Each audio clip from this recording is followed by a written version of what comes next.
127 names in the arrival ledger, 43 in the departure log. The Kentucky Central Railroad kept meticulous records for every passenger who rode the mountain line to Thornton, Gore between 1905 and 1923. The discrepancy sat in a filing cabinet for 18 years before anyone noticed. Where did 84 men go in a town with only one way in and one way out? Before we dive into the story, what's the darkest case you've ever heard or experienced? Write it in the comments. Let's compare notes. Also, tell us where you're watching from today and what time is it right now. We're building a community of truth seekers who aren't afraid of the dark. Now, let's continue with the story.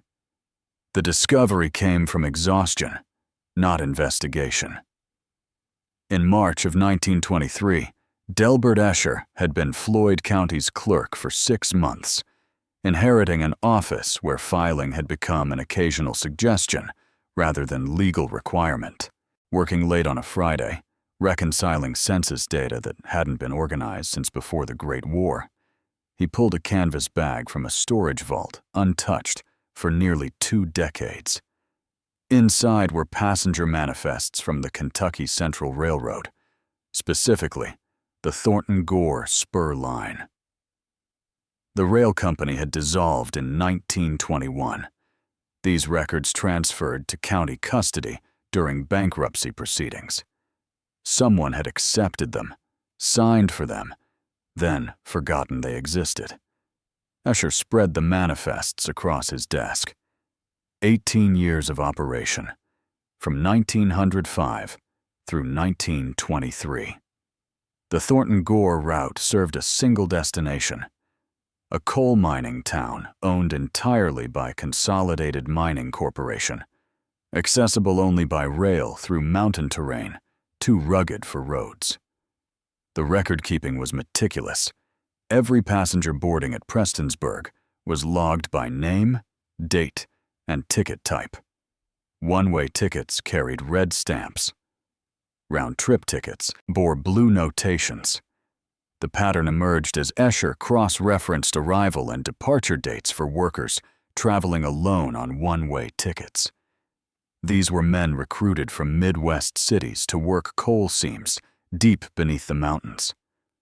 The railroad charged Consolidated Mining flat rates, the company purchasing tickets in bulk. Arrival records showed 127 such workers over 18 years. Young men, mostly. Chicago, Cleveland, Detroit, Pittsburgh. Irish surnames, Polish names, Italian identifications. Men who could disappear from immigrant communities without generating official concern. Then Escher pulled departure manifests, expecting most names to reappear within a year or 2. Mining was brutal. Men quit, moved on, sought better wages. Turnover in coal country was notorious. He found 43 departure records, 43 men who purchased return passage or tickets elsewhere, 43 names from 127 arrivals. 84 workers had entered Thornton Gore and never left by rail, not in 18 years of documented service. Escher rechecked everything, thinking he'd missed pages. But the documentation was complete. Every train, every passenger, every date recorded in careful script. He pulled census records next. Thornton Gore appeared in the 1900, 1910, and 1920 counts. Population fluctuated between 240 and 300 residents. But nowhere could Escher find evidence that 84 additional workers had settled permanently, married, or established households.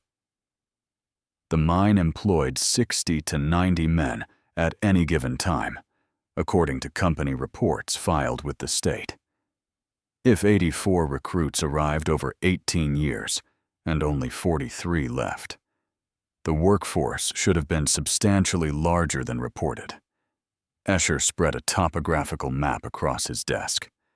Thornton Gore sat in a narrow valley surrounded by steep ridges. The railroad followed the only natural gap.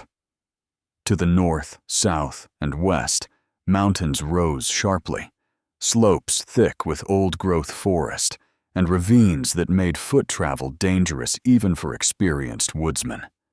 The nearest town by overland route was 37 miles across terrain, with no roads, no horse trails, no settlements. Men didn't walk out of Thornton Gore. The journey would take days through wilderness that killed even in summer. In winter, it meant death.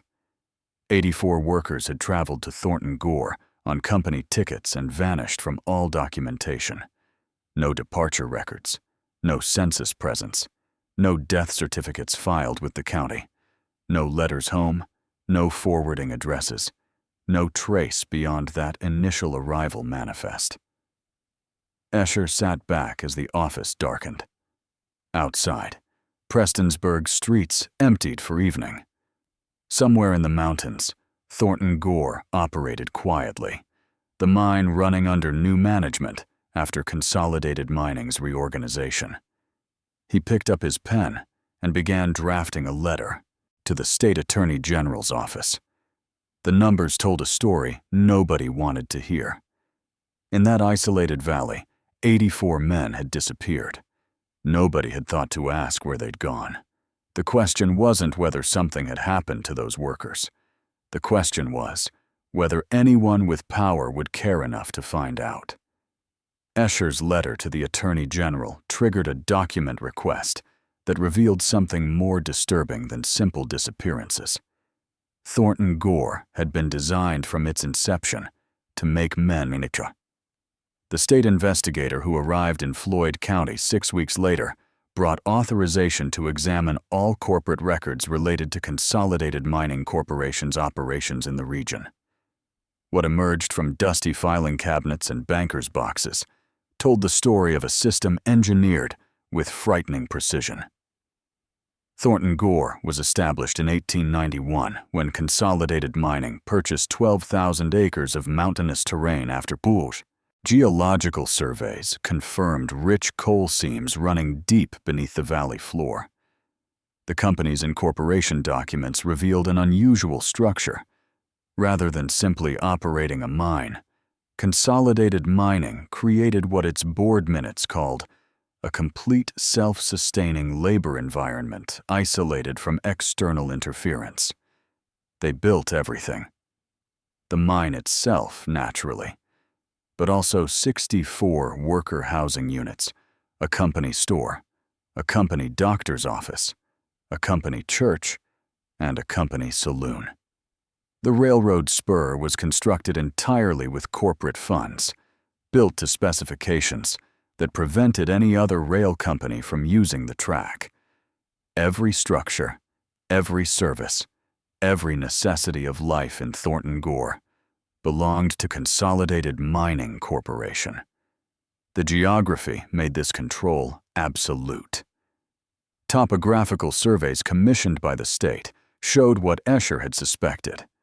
Thornton Gore occupied the only accessible land in a 40-square-mile area of steep mountain terrain.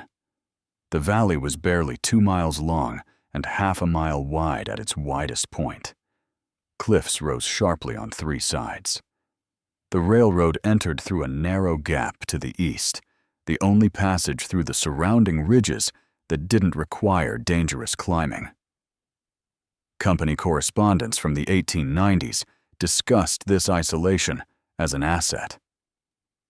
A letter from Consolidated Mining's president to his board of directors, dated June of 1892, explained the advantage plainly. The remote location ensures our workforce remains focused on productivity without the distractions and labor agitation common in more accessible mining communities. What he meant was that workers in Thornton Gore couldn't easily leave, couldn't easily organize, and couldn't easily appeal to outside authorities for help with grievances. The recruitment strategy showed even more deliberate calculation. Employment records detailed where the company sought workers and why. Beginning in 1895, Consolidated Mining maintained agents in 7 major cities: Chicago, Cleveland, Detroit, Pittsburgh, Philadelphia, Baltimore, and Cincinnati. These agents worked primarily in immigrant neighborhoods and transient worker districts. Their instructions, preserved in a 1903 operations manual, were specific. Recruit men between 18 and 40 years old. Target those without family connections in the area.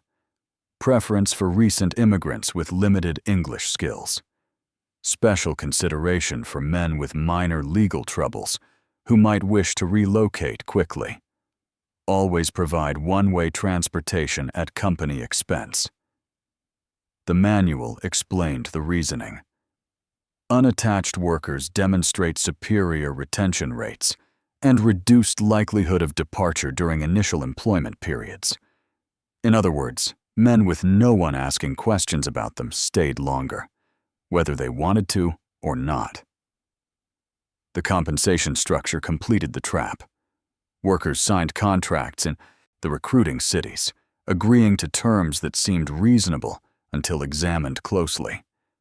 The company paid wages of $3 per day, competitive for mining work in that era. However, the contracts stipulated extensive deductions. Housing cost 50 cents daily. Meals at the company boarding house cost another 75 cents. Tools and equipment were rented at 15 cents per day.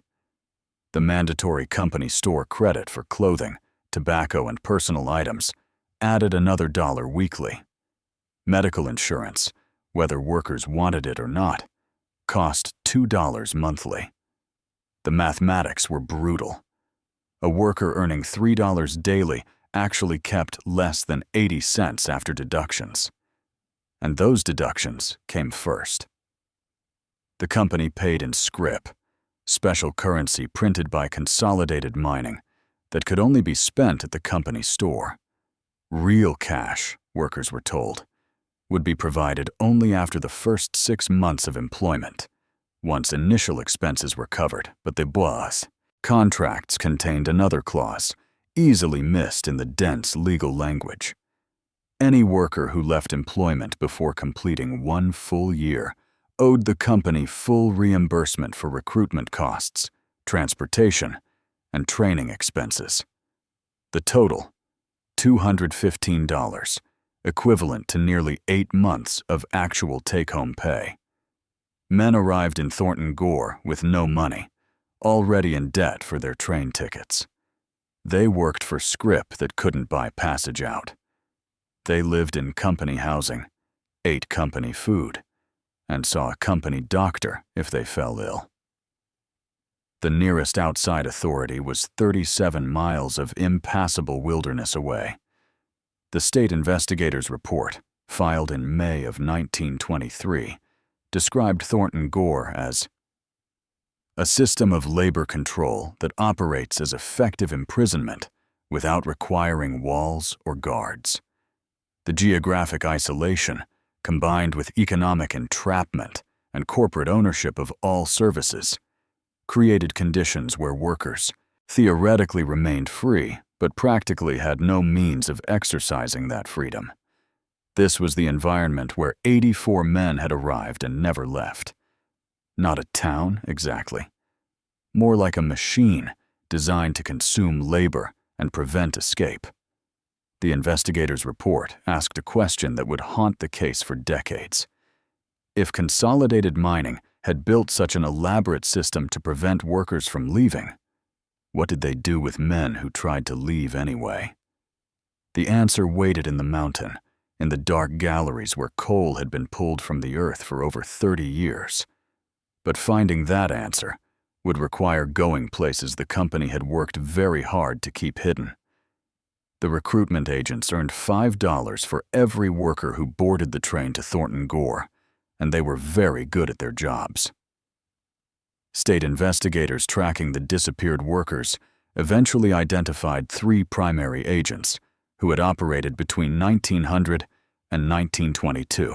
Their employment records, discovered in Consolidated Mining's Chicago office during a 1924 audit, revealed men who understood exactly what kind of workers the company wanted and where to find them. Raymond Guthrie worked the Chicago territory, focusing on the Polish and Lithuanian neighborhoods on the south side. His technique, documented in monthly reports to Consolidated Mining's recruitment director, involved establishing regular presence in certain boarding houses where recent immigrants sought temporary lodging. He bought drinks, spoke of high wages, and carried photographs of Thornton, Gore that showed clean housing and mountain scenery. What the photographs didn't show were the isolation, the debt system, or the fact that workers couldn't leave once they arrived. Guthrie's reports described his targets with clinical precision. Prefer subjects aged 20 to 35, unmarried, recently arrived from Europe with limited English proficiency and no established employment. Such individuals demonstrate lowest inquiry rates and highest acceptance of contract terms. In Cleveland, an agent named Thomas Fairchild specialized in what company records called workforce reclamation.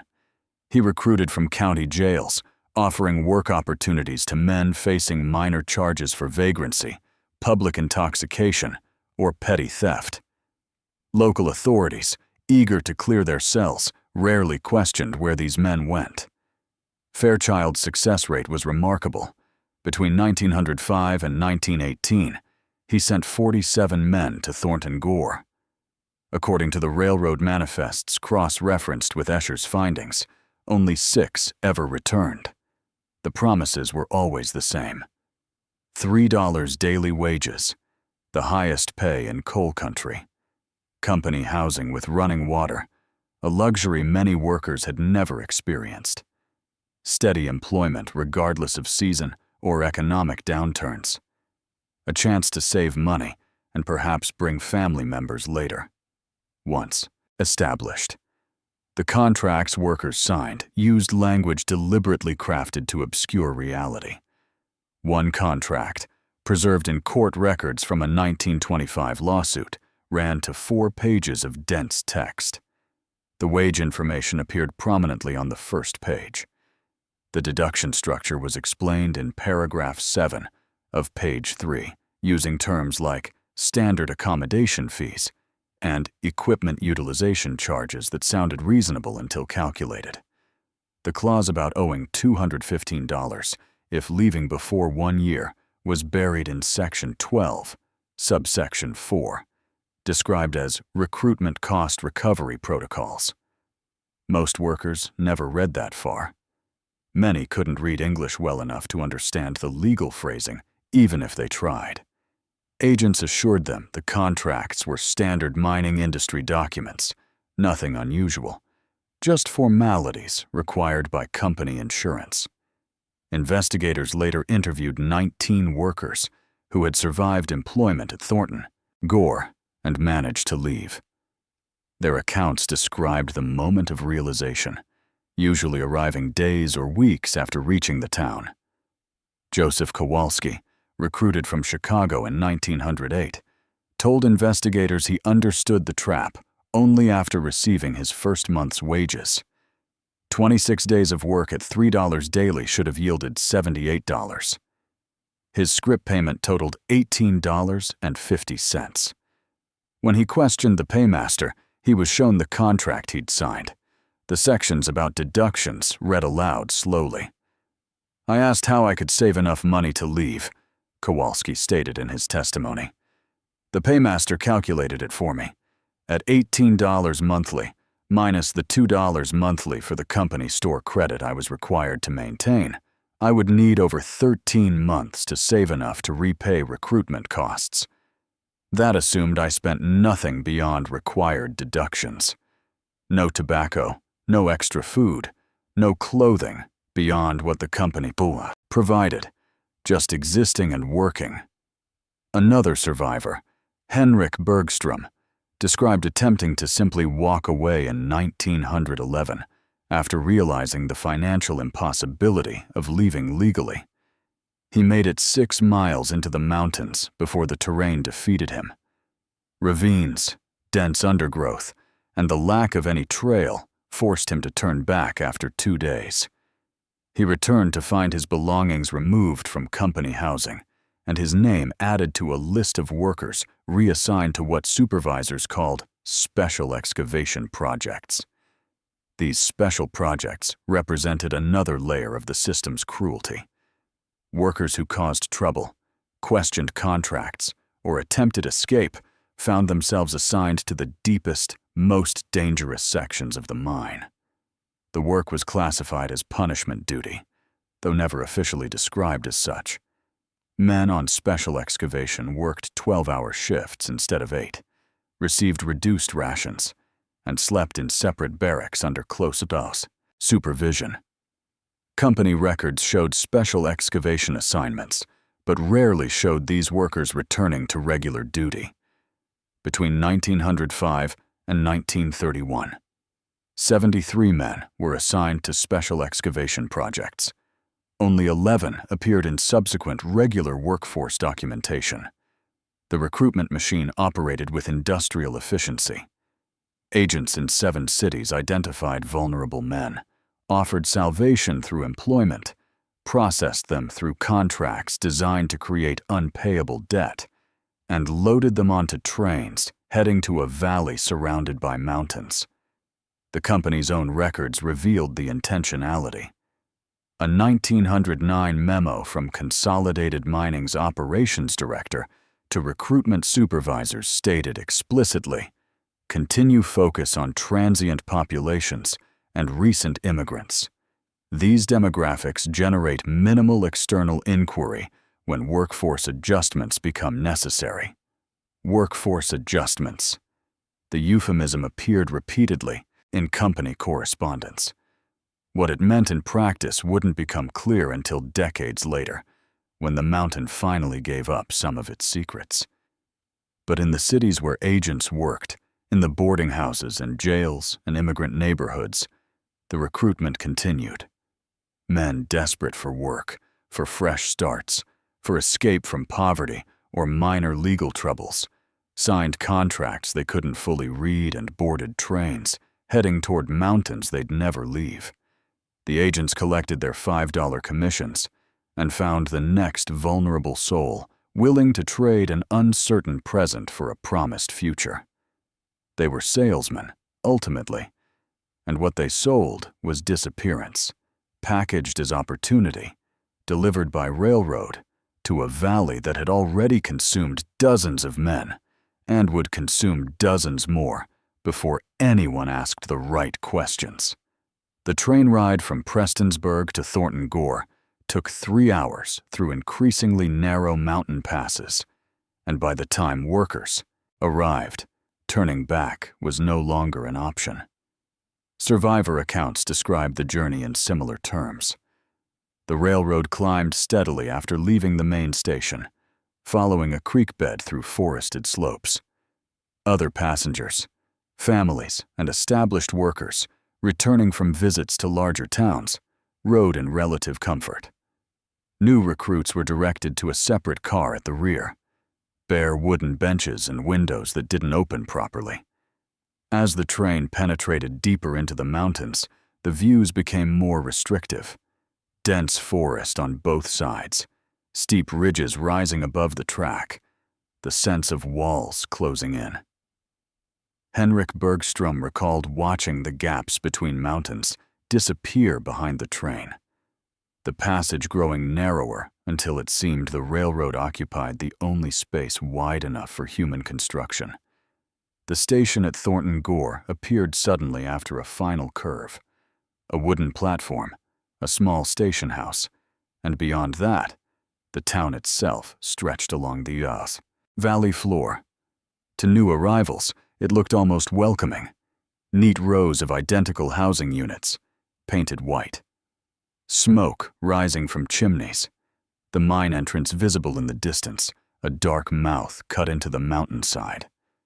What wasn't visible from the platform was that every structure, every service, every necessity belonged to the company, and that the railroad they'd just traveled represented the only way out. A company foreman met each group of new workers at the platform. He carried a clipboard with their names, contracts already filed with corporate headquarters in Louisville. The process was efficient. Names called, hands shaken, immediate direction to the company office for processing. Processing meant inventory. Workers received their housing assignments, usually 4 men to a single-room unit. They received their tool allocations, pickaxes and shovels, and headlamps rented from company equipment stores. They received their company store credit books, ledgers where all purchases would be recorded and debited against future wages. And they received their first education in how Thornton Gore actually worked. The company store occupied a large building at the town's center. It sold everything workers might need: food, clothing, tobacco, personal items, medicines. Prices were posted clearly. A can of beans cost 25 cents. A shirt cost $2. A pouch of tobacco cost 40 cents. These prices were roughly double what the same items cost in Prestonsburg, though new workers had no way of knowing that. The store used real currency for pricing, but workers quickly learned they couldn't pay in real currency because they didn't have any. They paid in scrip, the company's private money, at an exchange rate set by the company itself. $1 in scrip purchased goods worth 70 cents in real value. The company essentially taxed every purchase at 30%, a fact explained in the contract's fine print that few had read and fewer had understood. Joseph Kowalski described his first week's expenses in testimony, given years later. The company issued basic bedding and a single change of work clothes. Everything beyond that required purchase: soap, an extra shirt, socks, a cup and plate for meals. The total came to $6 in scrip. His first week's wages, after deductions, amounted to $4.50. He started employment already in debt before the work began. The housing itself, while clean initially, offered no privacy and little comfort. 4 bunks, a single stove for heat, no running water inside. Workers hauled water from a communal pump. They used outhouses behind the barracks. They ate meals at the company boarding house if they paid the daily charge, or cooked on their own, with food purchased at inflated prices from the company store. The most devastating revelation came when workers asked about mail service. The company operated a small post office inside the station house, staffed by a company employee. Outgoing letters cost 5 cents in scrip, but the postal clerk reviewed all correspondence, ostensibly to ensure proper addressing and sufficient postage. Letters that complained about conditions, described the debt system, or asked family to send money for escape somehow frequently went missing. The postal clerk apologized for the unreliable mountain mail service. Letters arrived from outside, but workers noticed that money orders their families sent often disappeared as well, the postal clerk explaining that the paperwork must have been lost in transit. Without reliable mail communication, workers had no way to request outside help. Their families, if they had families, received only letters that described satisfactory conditions, or received no letters at all and assumed their relative had simply moved on without writing. Law enforcement in Thornton Gore consisted of 3 company-employed security officers. They lived in company housing, drew company wages, and enforced company rules. The nearest county sheriff worked 37 miles away in Prestonsburg and rarely ventured into the mountains. The security officers had authority to detain workers for contract violations, theft from the company store, or what they termed incitement of work disruption. Detention meant time in a stone building near the mine entrance, a windowless structure where troublesome workers spent days or weeks reflecting on their behavior. Time in detention didn't count toward contract completion, and added daily charges for the cost of confinement. The system was elegant in its completeness. Workers earned scrip that could only be spent in the company store at inflated prices. They accumulated debt faster than they earned credit. They had no way to communicate freely with the outside world. They faced company law enforcement if they protested, and they lived surrounded by mountains, impassable on foot. Some workers surely realized within days that they'd entered a trap. Others took weeks or months to understand their situation fully. But eventually, every new arrival at Thornton Gore reached the same conclusion.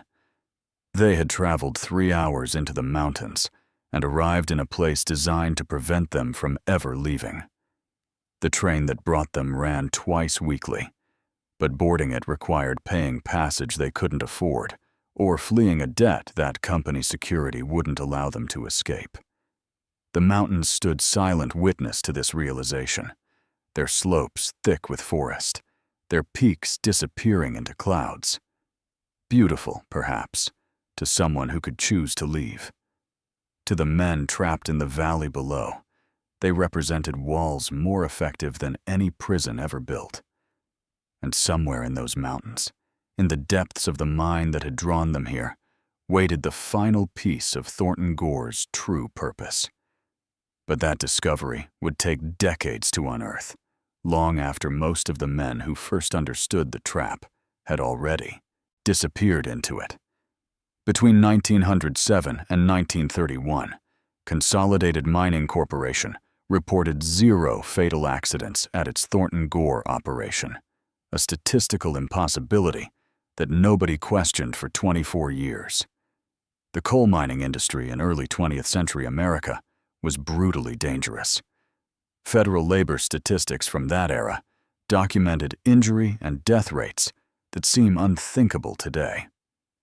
Across Appalachian coal operations, an average of 18 miners died per 1,000 workers annually. Cave-ins, gas explosions, equipment failures, and countless other hazards made mining one of the deadliest occupations in the nation. Kentucky mines specifically reported 347 deaths in 1910 alone. Pennsylvania's anthracite fields logged over 500 fatalities that same year. Even small operations with careful oversight expected to lose workers to the inherent dangers of extracting coal from beneath thousands of tons of rock. Yet Thornton Gore, operating continuously with a workforce of 60 to 90 men, reported not a single death over a 24-year span. The safety record appeared in annual reports filed with the Kentucky Department of Mines and Minerals. Year after year, the same notation: 0 fatalities, 0 serious injuries requiring external medical treatment. The department accepted these reports without question. Thornton Gore was remote, inspections required difficult travel, and the company's paperwork arrived promptly and properly formatted. If Consolidated Mining claimed perfect safety, who was the state to argue? The truth emerged only when investigators cross-referenced safety reports with other company documentation following Escher's discovery.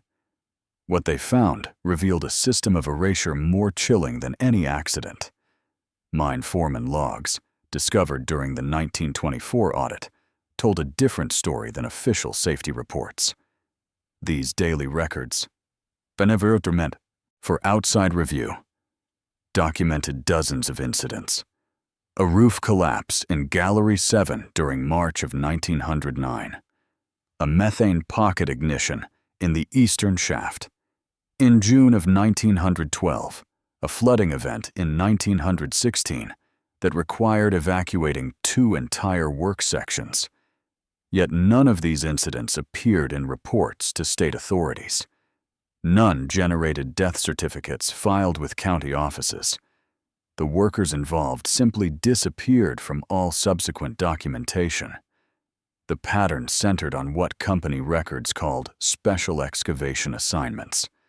Workers who caused problems, questioned their debts, or attempted to leave found themselves transferred to these projects. The work involved opening new galleries in the deepest sections of the mine, often in areas where preliminary surveys had identified unstable geology. A 1914 memo from the mine superintendent to the operations director explained the system. With remarkable candor, problem workers assigned to eastern deep shaft excavation. Structural instability in that section noted during initial surveys. Minimal support timber allocated. Natural resolution of personnel issues anticipated within standard operational timeframes. Natural resolution. The phrase appeared in multiple documents, always regarding special excavation projects, always referring to workers who had become inconvenient. The eastern deep shaft mentioned in the memo was abandoned in 1915. Company records listed it as geologically unsuitable for continued operation. The shaft was sealed with concrete, the gallery entrance filled with rock and debris. No explanation was provided for what happened to the men assigned there. At least a dozen similar notations appeared in mine operation logs between 1907 and 1931. Galleries opened, staffed with problem workers, then sealed due to structural concerns or insufficient coal quality. The workers assigned to these sections never appeared in subsequent workforce records. Henrik Bergstrom, one of the few survivors to later testify, described watching men disappear after being assigned to special excavation. They would leave for their shifts in the morning and sometimes not return by evening. When fellow workers asked supervisors what happened, they received standard responses. The worker had been reassigned to different housing, or had decided to work off his debt by taking extended shifts, or had been transferred to another consolidated mining operation elsewhere in Kentucky. But the workers never wrote letters, never appeared at meals, never collected wages. They simply ceased to exist in any observable way. The most damning evidence came from the company's own medical records. Dr. Silas Creighton served as Thornton Gore's company physician from 1903 through 1928. His personal medical log, discovered years after his death, documented treatments for injuries that should have generated state safety reports. Severe crush injuries from rock falls, burns from gas ignitions, respiratory failures from toxic air exposure. Creighton's notes described desperate attempts to save workers who had been trapped, burned, or poisoned in mine accidents. Yet his official reports to the state listed only minor injuries, sprains, and cuts that required no serious intervention. In several entries, Creighton wrote that workers had died from their injuries. But these deaths never generated death certificates. Company security officers handled the bodies, Creighton noted, though he didn't specify what that handling entailed. The workers simply disappeared from all records, as though they had never existed. The mine's perfect safety record wasn't evidence of careful operation. It was evidence of systematic concealment. When workers died in accidents that should have been reported, prevented, and investigated, the company, instead, erased them completely. Workers assigned to special excavation projects entered unstable mine sections with inadequate support and minimal safety equipment. When those sections inevitably collapsed, flooded, or filled with toxic gas, the company simply sealed the galleries and removed the dead workers' names from all documentation. No death certificates, no accident reports, no letters to families explaining what had happened. The workers vanished as thoroughly as if they had never boarded that train into the mountains. By 1931, when the mine's most productive seams had been exhausted and consolidated mining began reducing operations. The perfect safety record stood as a monument to systematic murder disguised as industrial efficiency. Somewhere beneath Thornton Gore, in sealed galleries and collapsed shafts, lay the evidence of what that perfect record actually meant. The mountain kept those secrets for another 2 decades before anyone thought to look in the places the company had worked so hard to seal forever. 5 years after Thornton Gore became a ghost town, a routine geological survey cracked open a secret the company had tried to bury forever. In August of 1952, the United States Geological Survey conducted a comprehensive mineral assessment of southeastern Kentucky's coal-bearing regions. The project aimed to identify remaining reserves and evaluate the potential for reopening abandoned mining operations. 3 geologists, accompanied by a junior surveyor and a local guide, arrived at the abandoned Thornton Gore site to map the existing mine structure and assess the remaining coal deposits. The mine had been sealed when Consolidated Mining ceased operations in 1947. All equipment removed, the main entrance gated with iron bars and a concrete barrier, warning signs posted against trespassing. The town itself stood empty, buildings deteriorating. The railroad track removed in 1953 for scrap metal during the war effort. The survey team wasn't interested in the main mine entrance. Their work focused on the eastern boundary of the property, where preliminary surveys from the 1890s had suggested additional coal seams that Consolidated Mining had apparently never developed. Using original company geological maps and modern ground-penetrating techniques, they hoped to determine if economically viable deposits remained untapped.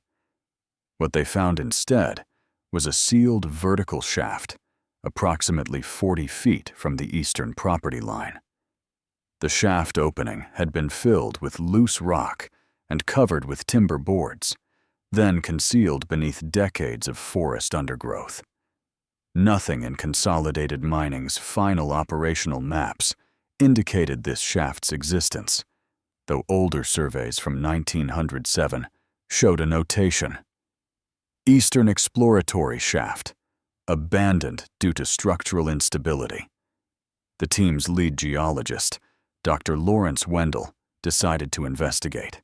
His report, filed with the USGS in September of 1952, described what happened next in clinical detail. After removing the timber covering and clearing the rock fill, they lowered a surveying line into the shaft to measure depth. The line descended 87 feet before encountering an obstruction. They rigged a battery-powered light and lowered it into the darkness, peering down to see what blocked the shaft bottom. The light illuminated what Wendell initially described as irregular mineral formations inconsistent with natural cave structure. Closer examination revealed the formations weren't mineral deposits at all. They were human remains. Dozens of them, jumbled together in the collapsed gallery at the shaft's base. Wendell immediately halted the survey and contacted Kentucky State Police. Within 3 days, a full forensic team arrived from Frankfort. What followed was one of the largest criminal investigations in Kentucky history, though it received, surprisingly, little national attention at the time. The forensic recovery took 6 weeks. Working in difficult conditions, investigators carefully documented and removed remains from the sealed shaft. The gallery at the bottom had partially collapsed, likely decades earlier, creating a chamber roughly 20 feet wide and 12 feet high. Inside that chamber, forensic specialists identified skeletal remains belonging to at least 63 individuals. The condition of the remains told multiple stories. Some showed evidence consistent with death by crushing trauma, likely from roof collapse. Others displayed fractures and positioning suggesting they had been alive when the collapse occurred. Several showed no trauma at all, but were found in positions indicating they had died where they lay, possibly from oxygen deprivation or toxic gas exposure. Dr. Helena Rothwell, the forensic pathologist who led the examination, noted in her report that the remains appeared to span different time periods. Decomposition rates varied significantly, suggesting the shaft had been used over multiple years. Some remains showed advanced deterioration, consistent with burial dating to the early 1900s. Others were comparatively more recent, possibly from the 1920s or 30s. Personal effects found with the remains provided crucial identification evidence. Metal buttons bearing manufacturer marks from the 1900s through 1920s. Shoes with maker's stamps from companies that operated in specific years.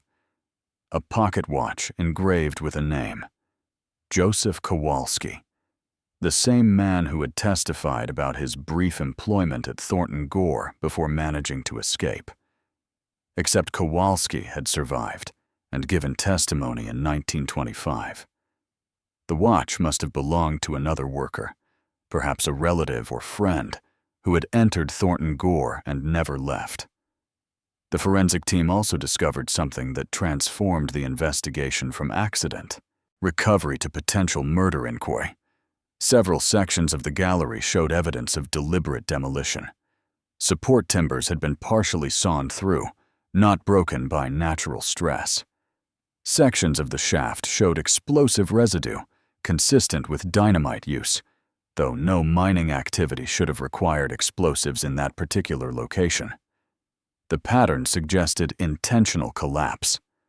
Someone had weakened the structural supports and possibly used controlled explosions to bring down sections of the gallery while workers remained inside.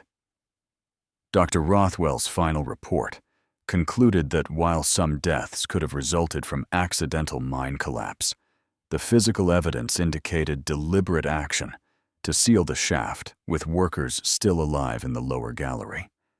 The positioning of several remains clustered near what had been the shaft exit suggested they had attempted to escape as the collapse occurred. The discovery answered the question of where the missing workers had been gone, but it raised far more disturbing questions about how they died and why. The shaft on the eastern boundary wasn't a mining accident. It was a mass grave, deliberately concealed and left sealed for decades. And it was only one shaft on a property that contained dozens of sealed galleries and abandoned excavations. The forensic team's findings forced investigators to confront a terrible possibility. If 63 bodies lay in one sealed shaft, how many more remained undiscovered in the miles of abandoned tunnels beneath Thornton Gore?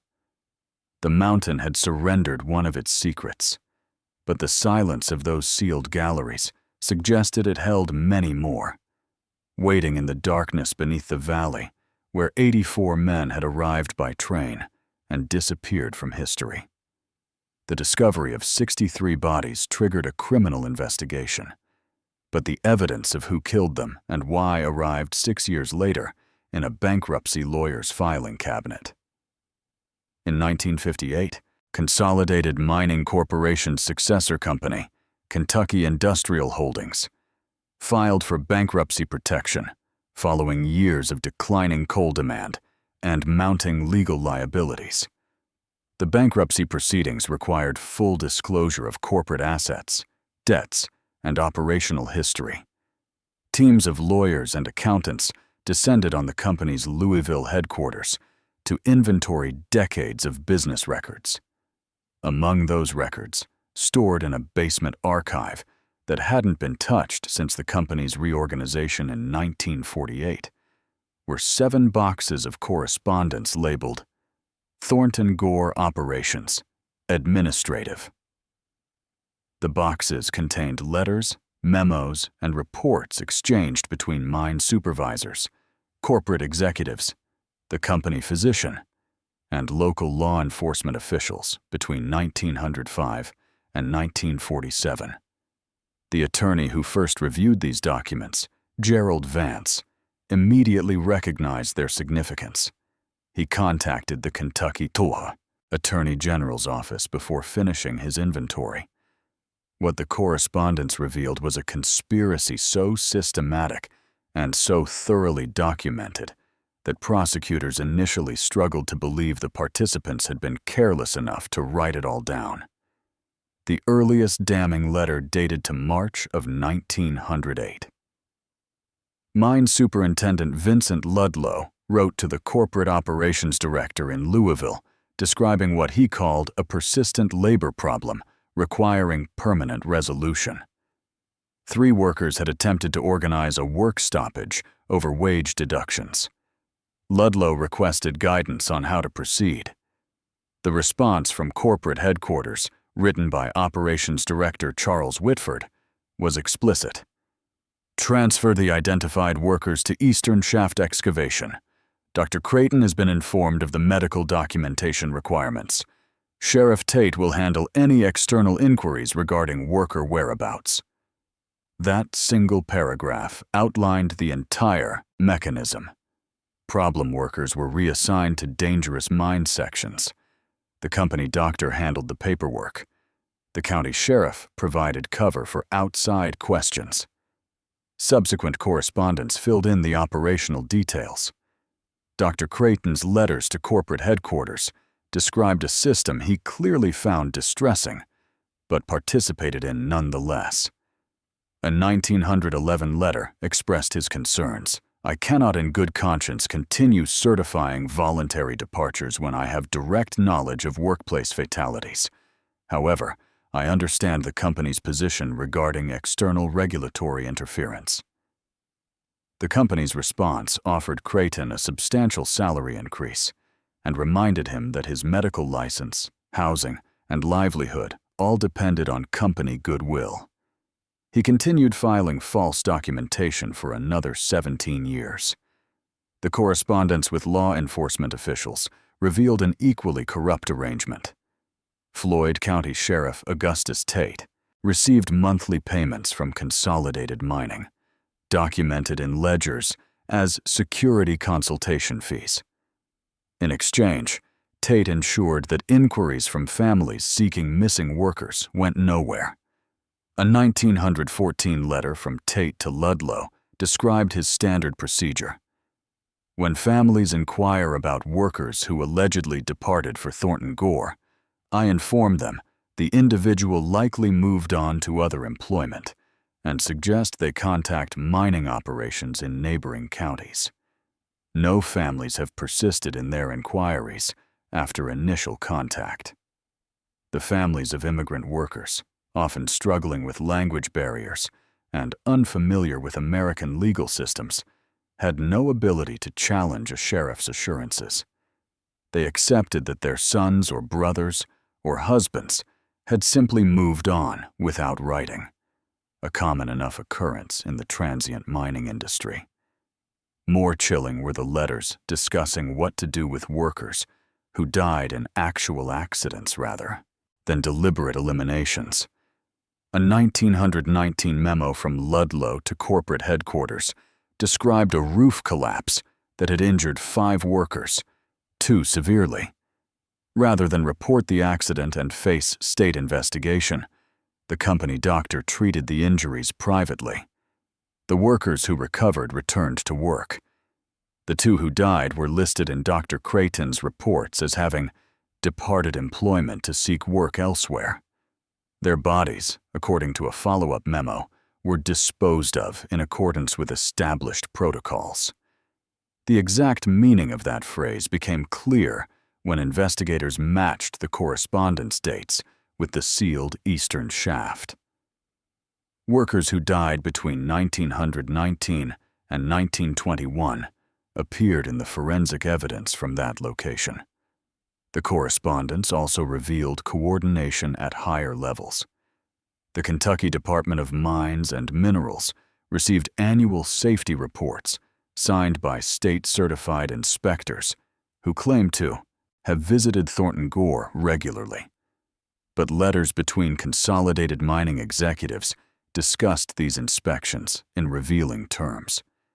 A 1923 letter referenced the usual arrangements with Inspector Dunham. Another mentioned ensuring Dunham's continued cooperation through the standard consultation payments. The state inspector responsible for monitoring Thornton Gore's safety record had been receiving bribes to file false reports without actually visiting the site. Every level of potential oversight had been corrupted. The company doctor falsified medical records.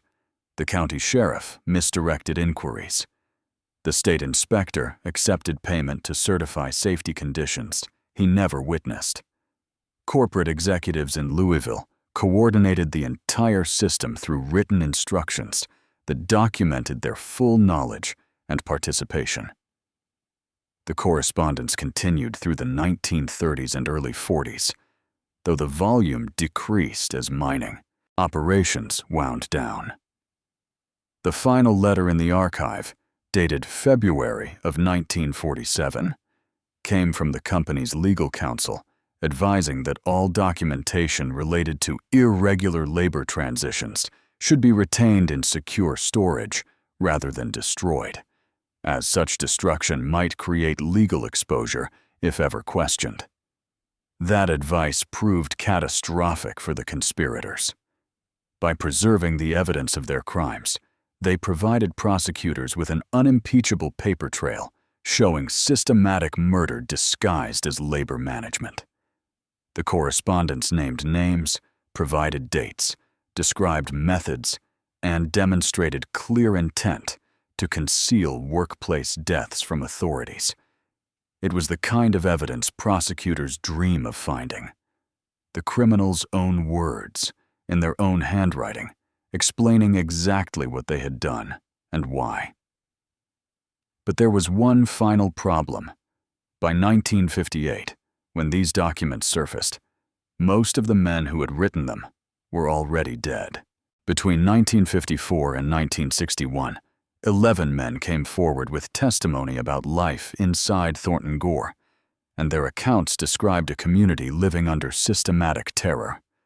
These weren't the workers who had left legally through proper channels, paying off debts and purchasing departure tickets. These were the men who had walked out through the mountains at night, risking death in the wilderness rather than remain one more day in the valley. Some had escaped in the 1920s and 30s, living quietly for decades before the discovery of bodies gave them reason to speak. Others had fled in the final years before the mine closed, carrying memories still fresh with fear. Their testimony, recorded by Kentucky State Police investigators and preserved in court documents, painted a picture of daily existence that explained how systematic murder could continue for decades without outside intervention. Henrik Bergstrom, who had attempted escape in 1911 and later succeeded in 1914, described the surveillance system. Company security officers maintained observation posts at strategic points around the valley. They monitored who spoke to whom, who gathered in groups, who asked questions about debt calculations or departure procedures. You learned very quickly not to complain where others could hear, Bergstrom testified. Men who spoke openly about leaving simply disappeared. One day working beside you, the next day gone. Supervisors said they'd been reassigned or transferred, but their belongings stayed in the barracks. Their tools remained in the equipment shed. They were just gone. The disappearances followed a pattern. A worker would question his debt, argue about deductions, or mention writing to family about conditions. Within days, sometimes hours, that worker received reassignment to special excavation. He would leave for his shift and never return to the surface.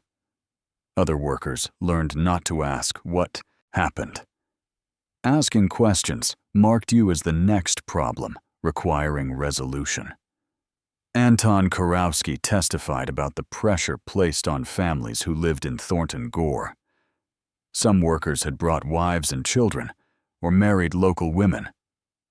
From the permanent population, these families became hostages, ensuring the workers' compliance.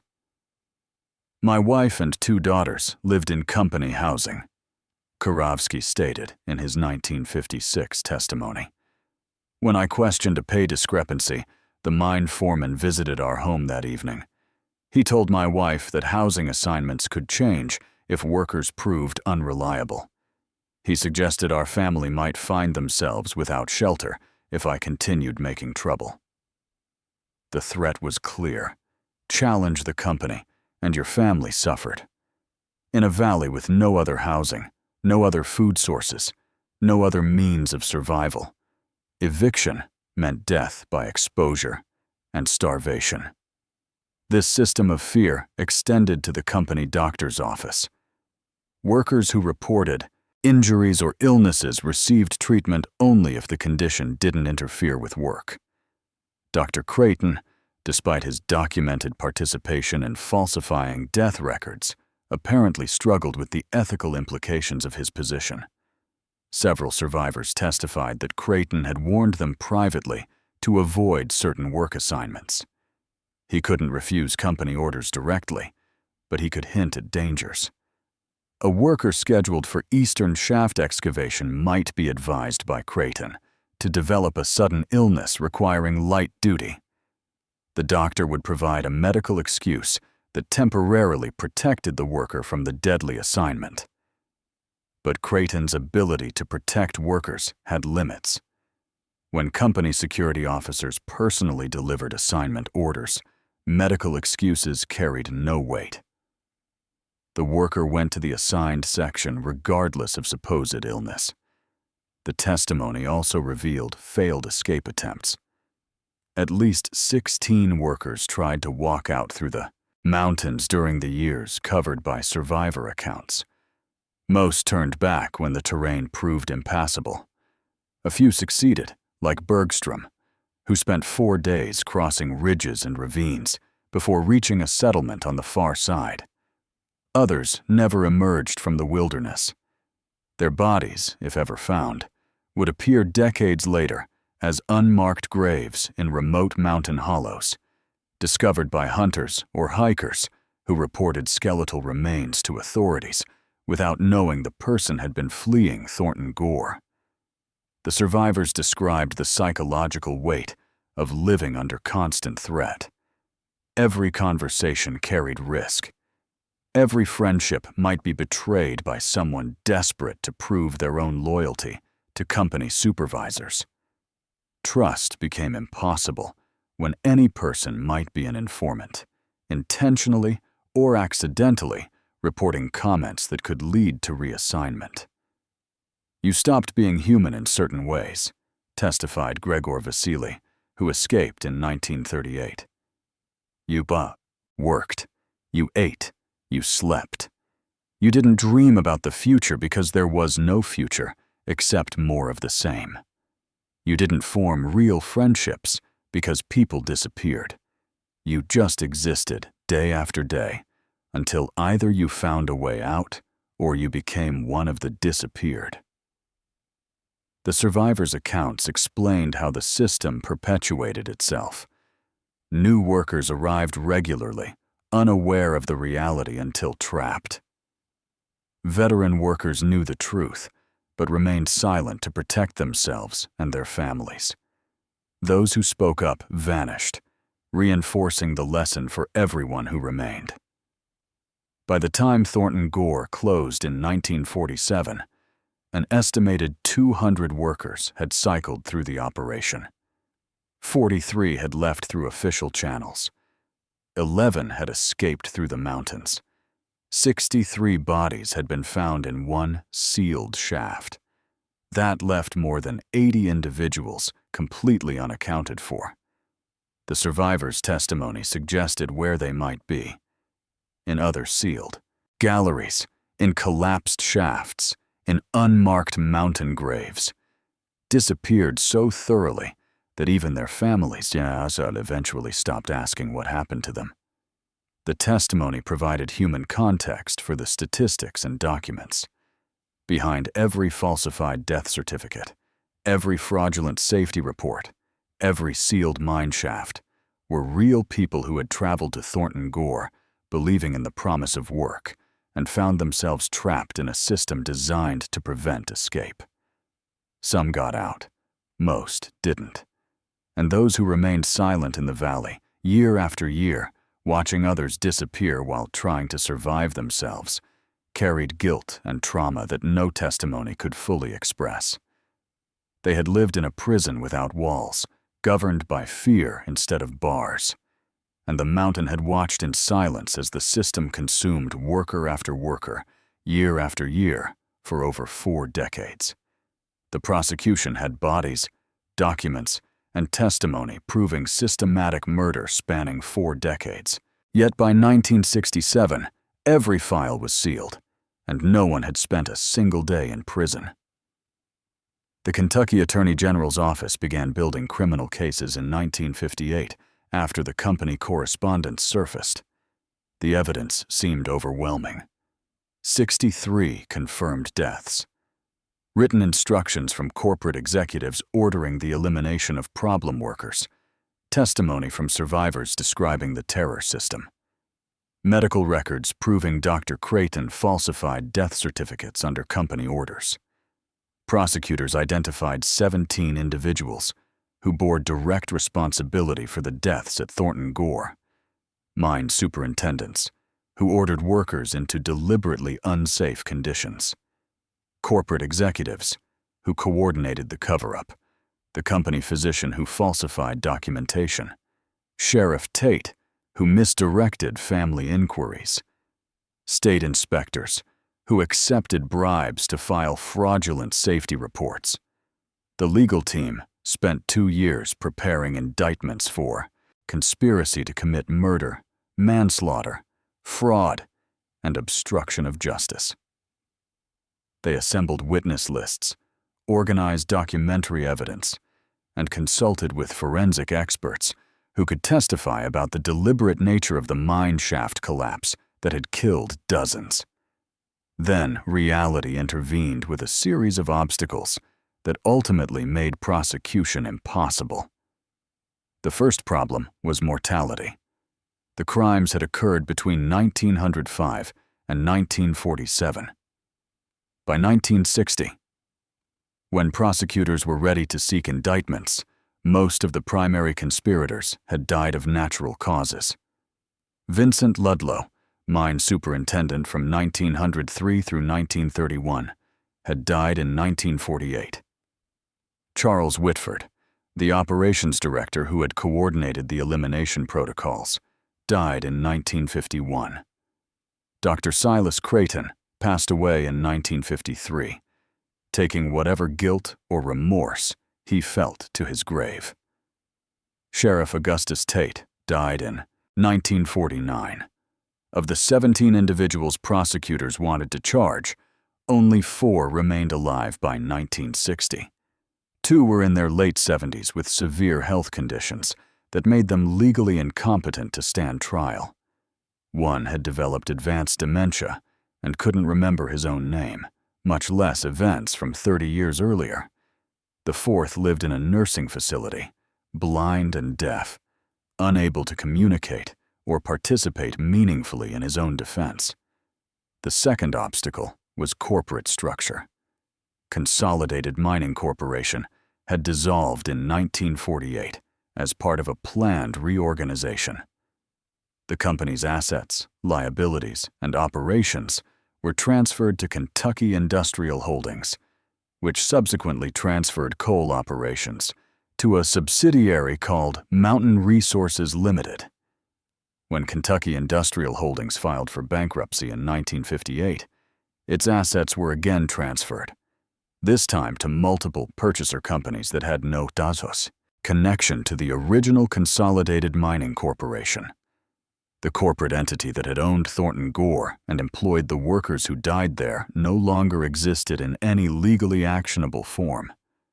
Prosecutors could potentially pursue criminal charges against individuals, but the individuals were dead. They could potentially pursue civil liability against the corporation, but the corporation had ceased to exist through legal reorganization and bankruptcy.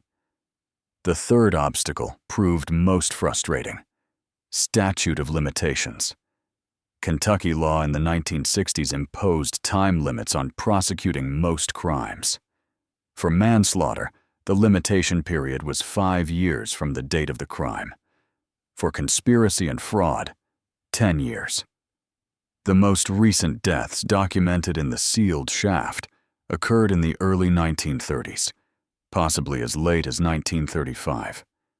Even using the most generous interpretation, the statute of limitations had expired by 1945.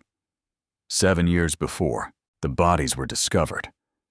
Murder carried no statute of limitations in Kentucky, but proving murder required demonstrating premeditated intent to kill specific individuals. The evidence showed corporate executives had created conditions likely to cause death, but the correspondence never explicitly ordered anyone killed. It referenced permanent resolution of labor problems and natural resolution through operational protocols. Defense attorneys, in the preliminary hearings that did occur, argued successfully that these euphemisms didn't constitute clear murder intent. The company had created dangerous working conditions and concealed deaths, but proving they intended specific workers to die rather than simply accepting death as an acceptable risk proved legally difficult. The prosecutors knew the distinction was absurd. Ordering workers into structurally unsound mine sections with inadequate support was functionally identical to murder. But legal definitions required specific proof of intent that the carefully worded correspondence had been designed to avoid providing. The fourth obstacle was political pressure. By the early 1960s, Kentucky's coal industry was already value declining. Prosecuting historical crimes against a defunct company threatened to generate negative publicity that might further harm the region's economic prospects. Business groups lobbied against prosecution, arguing it would discourage investment in Appalachian development. State legislators from coal-producing districts quietly pressured the Attorney General's office to drop the investigation. They argued that pursuing elderly, incompetent defendants for crimes committed decades earlier served no practical purpose and only reopened painful history better left buried. In 1963, after 5 years of legal wrangling, the Attorney General's office formally announced it would not seek criminal indictments. The evidence, while disturbing, did not support prosecution, given the death of primary defendants, the dissolution of the corporate entity, and the expiration of applicable statutes of limitation. Civil lawsuits filed by families of identified victims faced similar obstacles.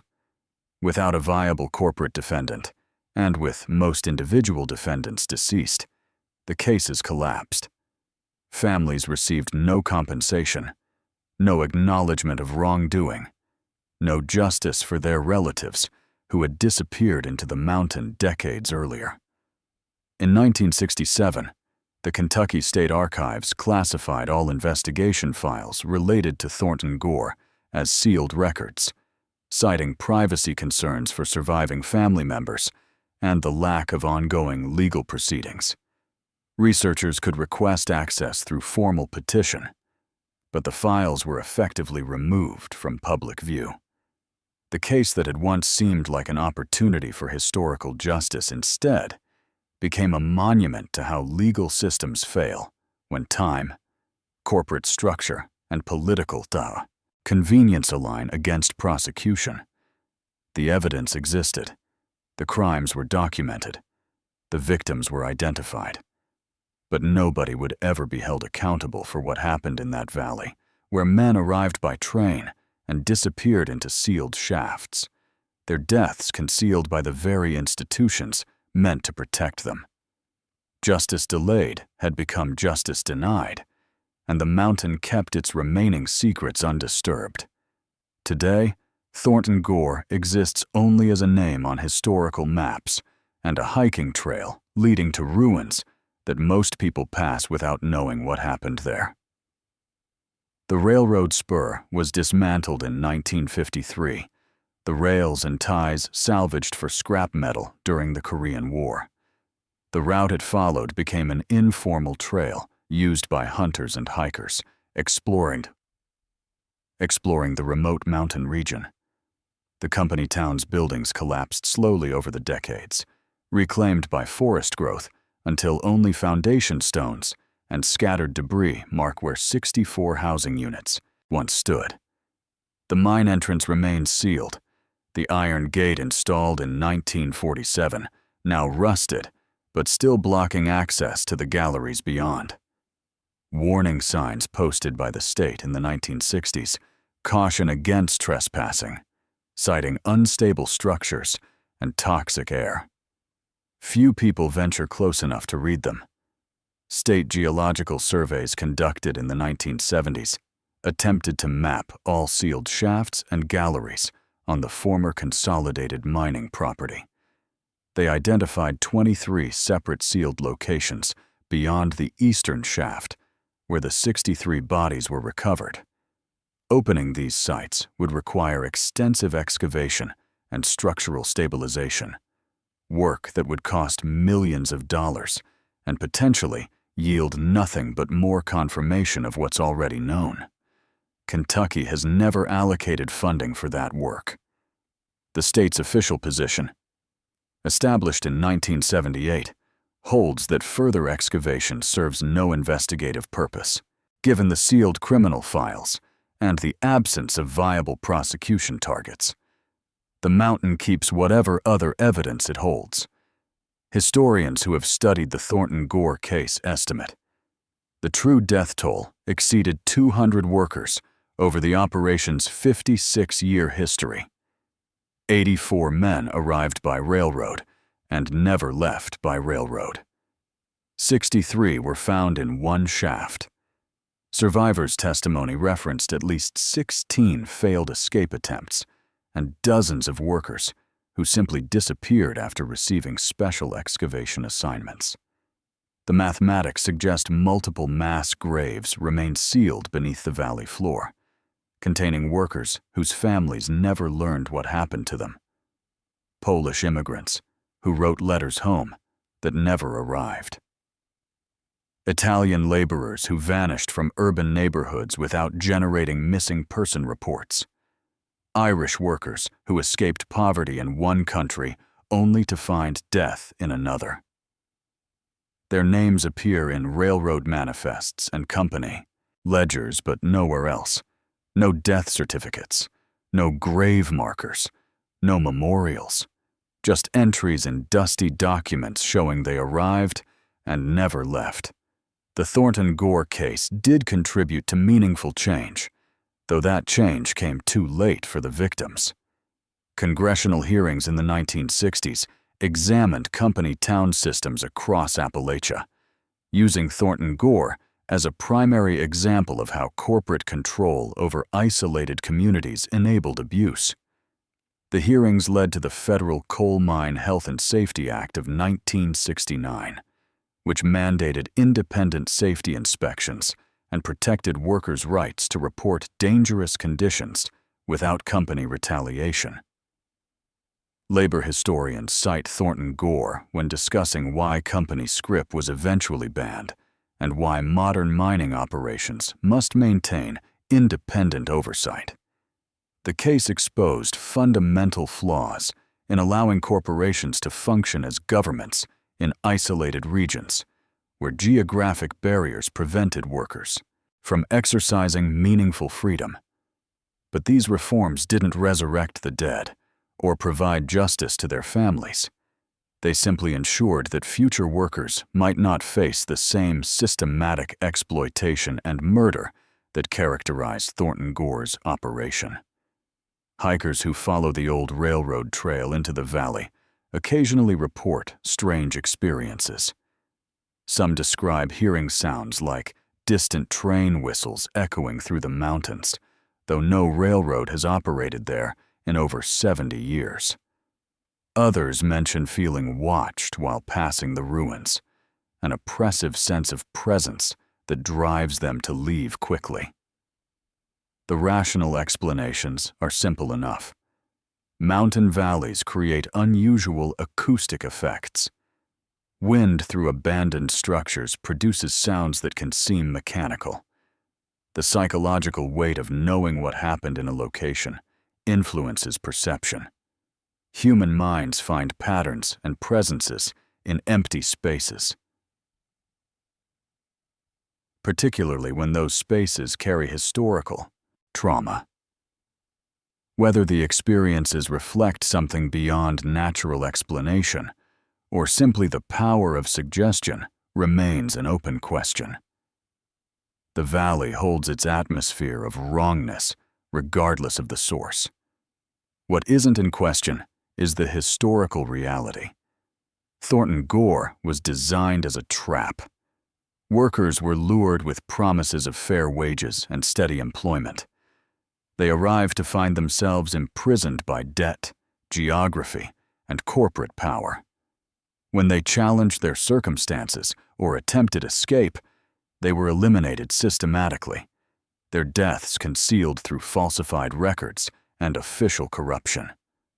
The system operated for decades because isolation provided the perfect cover. No outside observers, no independent oversight, no way for victims to alert authorities or seek help. The company controlled everything: employment, housing, food, medicine, communication, and law enforcement. By the time anyone questioned the discrepancy between arrivals and departures, most of us, the perpetrators were dead, and the evidence was buried under tons of mountain rock. Justice became impossible through a combination of legal technicalities, corporate dissolution, and simple passage of time. The mountain endures, silent and indifferent to the crimes committed in its shadow. The sealed shafts remain closed. The missing workers stay missing. And Thornton Gore exists now, only as a cautionary tale about what happens when profit matters more than human life, when isolation enables cruelty, and when systematic evil is allowed to operate without accountability. Somewhere beneath that valley, in galleries sealed with concrete and collapsed stone, lie the remains of men who boarded trains, believing in a chance for better lives. They deserved justice. They deserved remembrance. They deserved truth. Instead, they got Thornton Gore. If this story disturbed you, it should. This happened because people looked away, because authorities didn't question inconsistencies, because families without power couldn't demand answers. The only way we prevent history from repeating is by refusing to forget it. Hit that like button if you believe these victims deserve to be remembered. Subscribe if you want to keep uncovering the stories that powerful institutions tried to bury. Share this with someone who needs to understand that systematic evil doesn't announce itself with fanfare. It operates quietly, in isolated places, counting on silence and time to erase the evidence. Don't let them be forgotten. That's the only justice left to give them.